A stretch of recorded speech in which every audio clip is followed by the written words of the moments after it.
Quand vous voulez.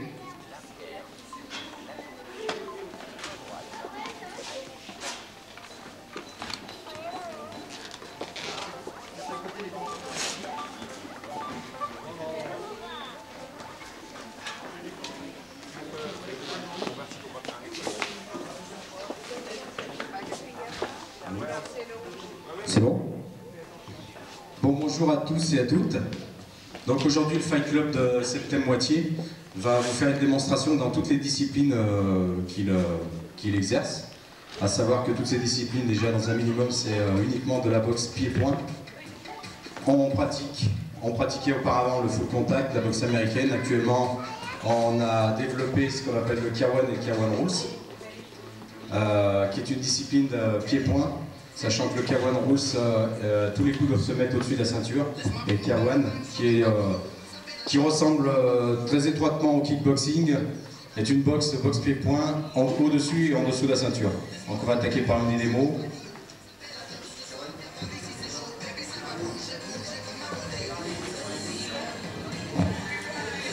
Alors, qui c'est qui nous fait une première démo? K1 Rules.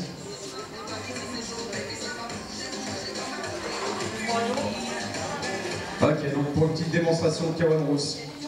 Donc tous les coups de pied vont être donnés uniquement au niveau de la ceinture, au-dessus de la ceinture.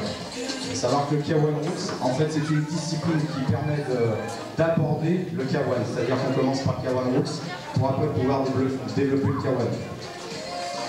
Comme ça permet de développer la souplesse quand on apprend à mettre les coups de pied au-dessus de la ceinture. Et ensuite, ça évite d'avoir de prendre tout de suite des défauts et de pouvoir attaquer le K1, c'est-à-dire en tapant avec les pieds en dessous de la ceinture. Donc toutes les cibles autorisées, bien entendu, c'est le visage, le corps sur les parties latérales, les parties de face, et tout ça au-dessus de la ceinture. Les origines du K1, en fait, c'est le kickboxing japonais. On boxe avec une technique de poing d'anglaise.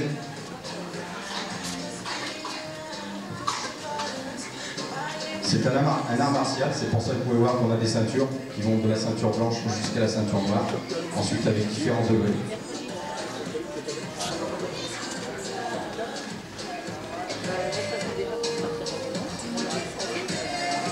Cette discipline en compétition, on a 3 niveaux de compétition. Aussi bien pour les débutants, ce qu'on appelle la classe C, pour ceux qui ont déjà un titre en classe B, et puis pour les semi-professionnels ou professionnels, on appelle la classe A. On peut, dans ces disciplines, on peut en fait faire la différence entre 3 sortes de disciplines, telles que le live contact, c'est-à-dire que les deux adversaires sont face à face, et donnent uniquement les coups et sans porter les coups.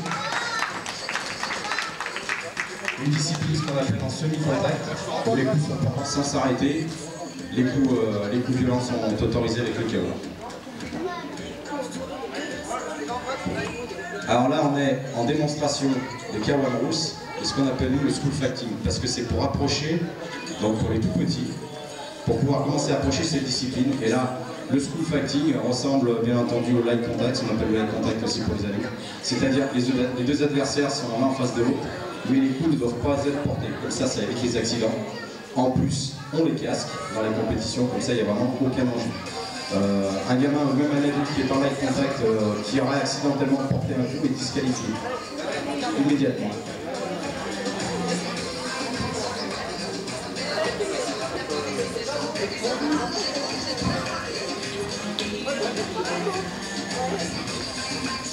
Donc actuellement au Fight Club de Septem Moitié, on a environ un peu plus d'une trentaine, quasiment une trentaine de petits jeunes. Et là on commence vraiment avec la saturation d'ailleurs à 30 qui sont assez assidus à tous les entraînements mardi soir. Bravo, on peut les applaudir. Plein de contact. Le KO est autorisé. Ah, je plaisante en anglais. Alors, avec une différence entre les différences de niveau, je ne vais pas dire débutant, mais plus un ancien, juste pour démontrer qu'on est capable de faire des échanges sans avoir forcément le même niveau. Alors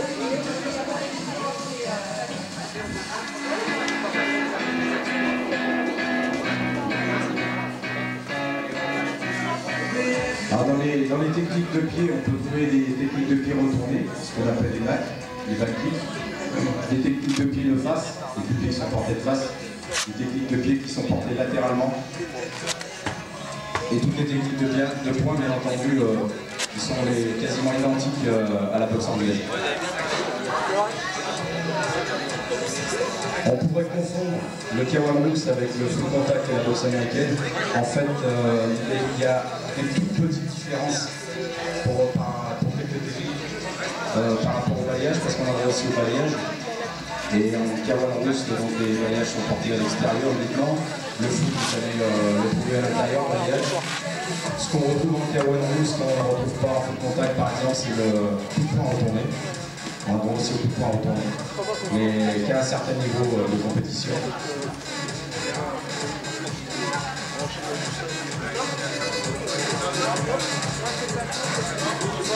Ok, merci. Alors, étant donné que c'est un art martial, c'est pour ça qu'au début de la démonstration, on s'est salué. On salue le tapis, on salue les adversaires, on salue les professeurs. Et à chaque démarrage de combat, même en démonstration, on salue son adversaire, au début et à la fin du combat.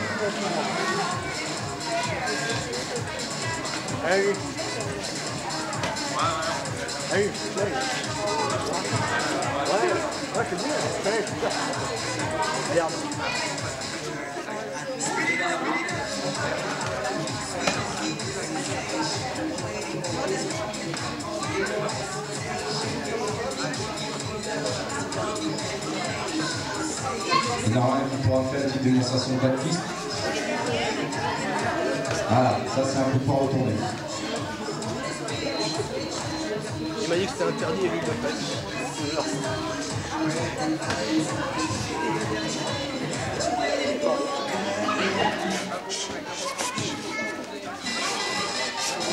Donc les combats en compétition sont effectués sur ring, comme toutes les boxes.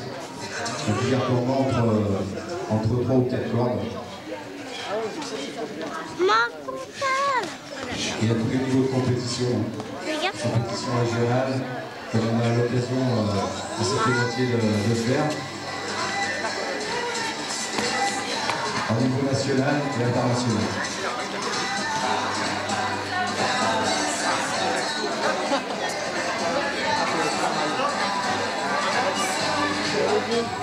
Ok, merci à vous.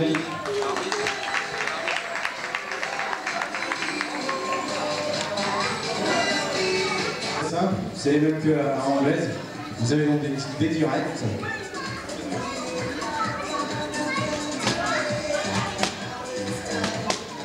Ensuite, vous avez les crochets.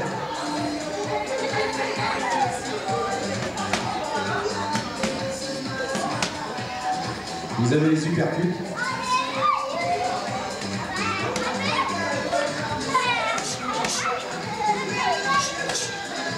Voilà, toutes les cibles principalement qu'on va porter, toutes les armes qu'on va porter principalement à la tête, donc sur la face du visage, sur les côtés et au menton pour les uppercuts.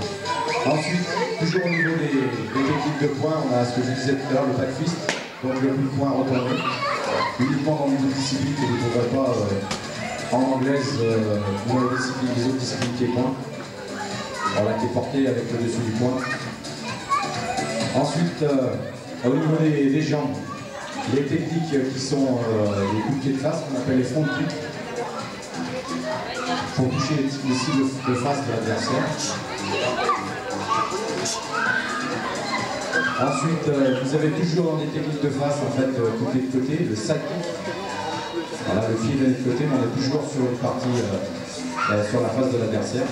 Alors bien entendu, les coups de pied pour se donner au corps ou au visage. Ensuite, vous avez des techniques latérales, telles que les coups de pied qui sont en circulaire, ce qu'on appelle les round kicks, coups de pied latéral.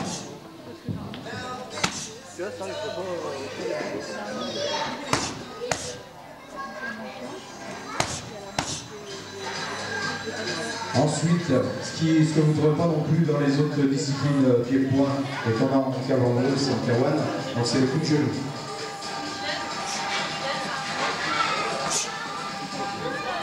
Le coup de genou qui laisse porter uniquement au niveau du corps. Et pour le Kawan, on va voir même saisie à ce moment-là avec le coup de genou.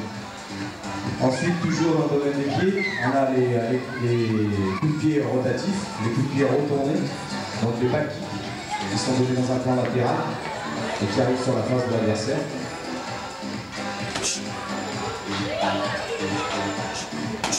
Donc là, ils sont donnés sur un plan latéral. Ensuite, les spinning back kicks qui sont donnés en rotatif. Voilà, des coups de pied qui tournent en fait.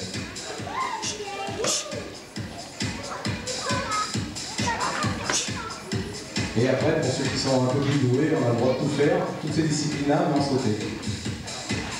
Retourner, et bien entendu, on a aussi les croissant kicks ou les coups de pied retombants. Il y en a un qui se donne par l'intérieur et l'autre par l'extérieur. Donc à l'intérieur.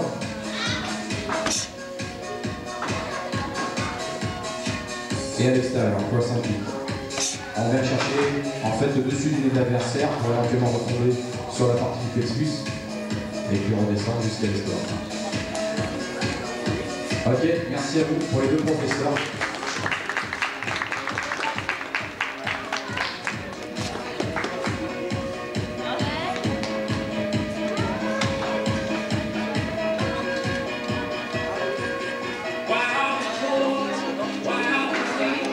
On travaille uniquement les coups au-dessus de la ceinture. Et ça, quand on a bien absorber la technique des coups de pied au-dessus de la ceinture, il est plus facile après de faire des belles techniques en dessous de la ceinture.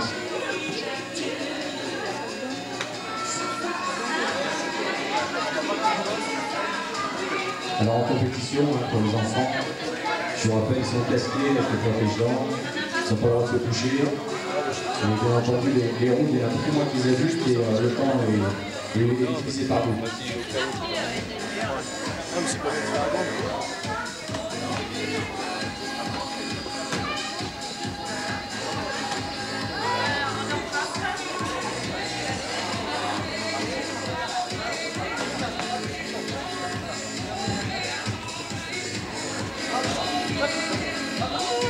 Bravo, merci à vous. La démonstration poids lourd. Tu avais appuyé sur pause. Donc on attaque avec les coups de pied en dessous de la ceinture, en dessus bien entendu en dessous de la ceinture, en kickboxing. La petite différence du kickboxing avec le K1, c'est qu'il n'y aura pas de saisie. Il n'y aura pas de saisie brève. Allez messieurs, c'est quand vous voulez.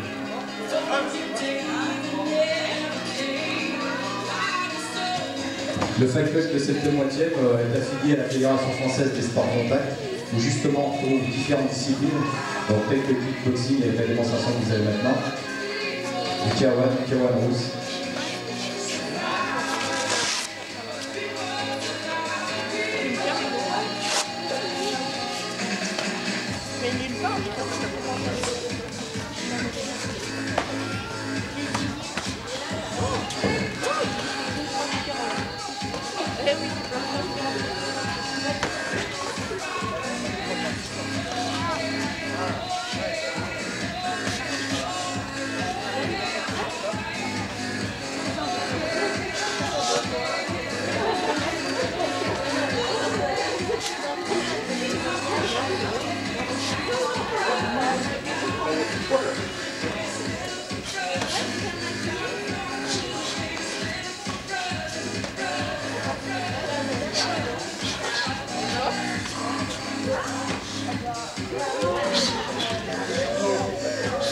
Alors ces disciplines, le kickboxing normalement se pratique en short, le K1 aussi, et le K1 Russe peut se pratiquer soit en pantalon de satin comme on a là, ou alors en fusée.